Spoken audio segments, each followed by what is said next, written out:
राज्यातील गृह विभागाने पोलीस दलात दिनांक 31 जानेवारी रोजी 44 अधिकाऱ्यांच्या बदल्या केल्या आहेत। त्यामध्ये ऑक्टोबर 2022 मध्ये नाशिक ग्रामीणचे पोलीस अधीक्षक सचिन पाटील यांच्या जागी शहाजी उमाप यांनी पदभार स्वीकारला होता।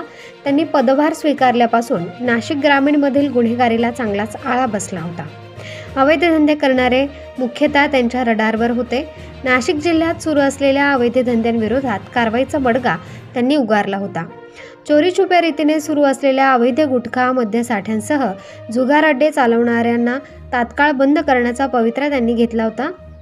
पोलीस अधीक्षक शहाजी उमाप यांनी या संदर्भात संबंधित पोलीस ठाण्यांनाही कारवाई करण्याचे आदेश बजावले होते। तसेच गाव परिसरातील अवैध धंद्यांची माहिती देण्यासाठी सर्वसामान्यांकरिता स्वतंत्र हेल्पलाईन सुरू करण्यात आली। तक्रारदाराचे नाव गुपित ठेवले जाईल।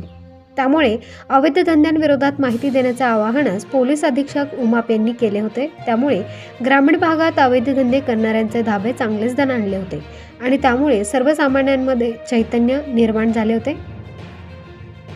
परंतु 31 जानेवारी रोजी झालेल्या फेरबदलांमुळे नाशिक ग्रामीण हद्दीत बंद केलेल्या अवैध धंद्यांवर नव्याने पदभार स्वीकारलेले पोलीस अधीक्षक विक्रम दशमाने यांची पकड तितकीच असायला हवी अशी अपेक्षा नागरिकांमध्ये आहे।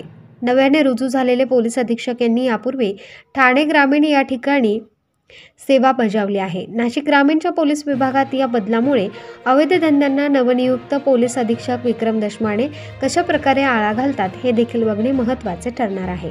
प्रबंधभूमी महाराष्ट्रासाठी प्रकाश बागुल, नाशिक।